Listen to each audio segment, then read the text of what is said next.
We're back for a final time on the Lobo basketball post-game show. New Mexico falls at Fresno State 82-70 in the Save Mart Center. We welcome in Lobo head coach Paul Weir with your post-game coach's comments. And Coach Weir, Hunter made the point in our last segment that defensively you guys were really good, and the first half was very tight, 35-33. As Fresno State pulled away in the second, the Lobos offense continued to try to find ways to score it. What did you feel was the difference there in the second 20 minutes? You know, I felt it was very similar to the game at UNLV. I thought the game opened really well for us, particularly defensively.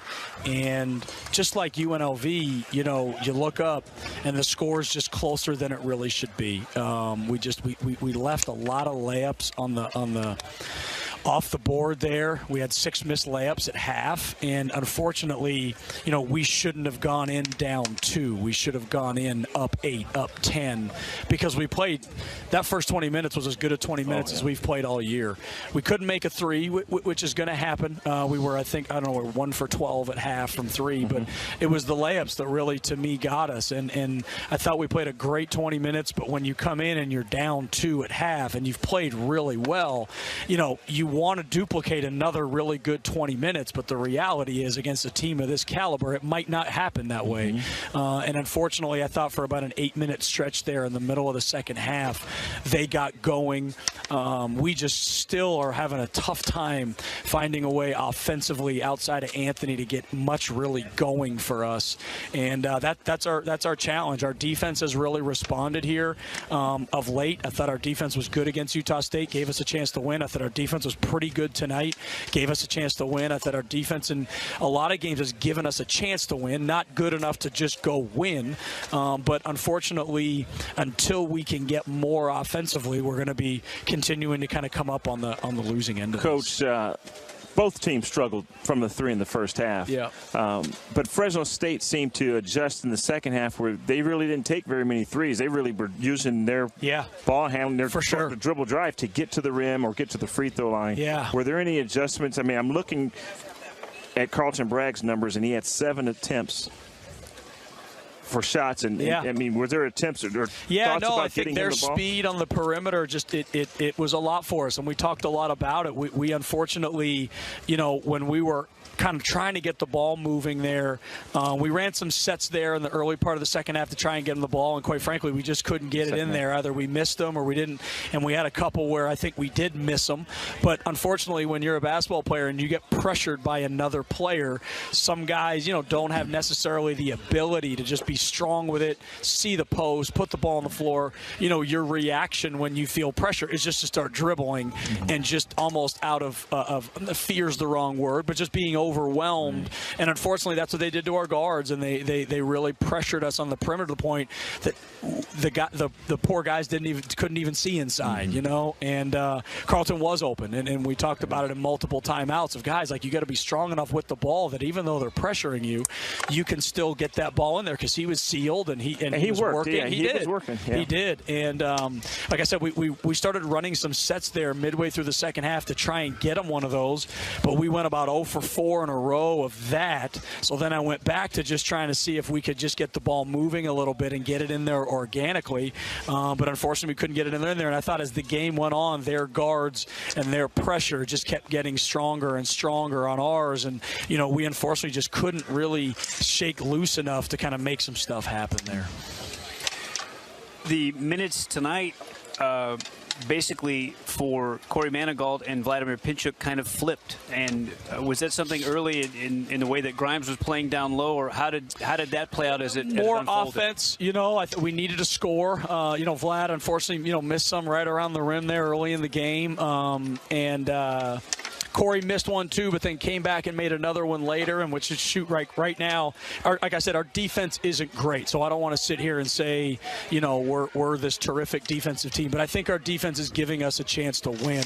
We've got to find a way to get some offensive production out of somebody other than Anthony Mathis. That's just the reality of it. And our lack of balance offensively is right now costing us basketball games, and not something we were dealing with early in the year, but something that we're definitely dealing with now as people have really keyed in on him and face guard him and don't let him loose. And he's still doing his job, ironically enough. He's still finding a way to kind of make some stuff happen for us offensively. We're just going to need somebody else to start making some shots and making some plays offensively. And Corey might end up being that guy for us. You know, and his issue for us this year has been the defense, has been some different things at that end of the floor. But right now, we've got to find a way to put the ball in the hole a little bit. Vance Jackson struggled to score early, and his shot wasn't there again tonight, just 1 of 11 from 3. But there was a little 6-0 run that he put together where he scored for you 3 consecutive possessions, 2 of them going to the rim. There was an offensive rebound as well. He found some ways to get it done even when his shot wasn't falling. But how can you help him start somehow to get that to go down again? Because there was a stretch where he shot it well, and I know that, you know, the shooting thing can be mysterious sometimes. Yeah, no, it's something I think a lot about. His three-point percentage in conference is what it is. I don't know if that's just the wear and tear of a year and a guy playing a lot of minutes in a very big role for a team, and there's a minutes log to that maybe there's a little fatigue setting in. Coming up a season where he didn't play? Exactly. It might just be, hey, it's just one of those stretches where maybe the ball isn't going down as much. You know, he's also at the shot clock. A lot of times he's holding the ball, so he'll jack a 3. Very much so. Not really a good shot, but he's up against the shot clock. Yeah, no, and I think, you know, when we move the ball, you know, and I told this to the guys of the first media, that starting lineup that we have or has been the last couple games, they're always in the plus because the ball's moving. And when our game started tonight, the ball was moving. Yeah. And unfortunately, when we bring in Anthony and Vance, the same thing happened in 2 straight games. The ball stops moving, and it gets us into a little bit of a lull there. And with those guys, we've got to keep the basketball moving. You know, them trying to kind of go one-on-one and do those things, it's not a high percentage shot, and it doesn't keep our offense going in a good way. If you look at the second half, I mean, really the adjustment that Fresno State made, the difference was that they were able to score the basketball really at the free throw line. I mean, they scored 12 points at the free throw line, and then second shot opportunities. One-on-one, obviously, when Taylor and Huggins and those guys really, they can get to the rim, they can cause problems, they can really finish at the rim. You know, Keith, I think, has that potential. He obviously missed some tonight, some bunnies, and he's a kid. I mean, those are 2 fifth-year guys that are very good at getting to the paint and creating, and I think Keith has the potential to do that. But unfortunately, outside of him, we don't have anybody else one-on-one that can really just go make a one-on-one play to the rim.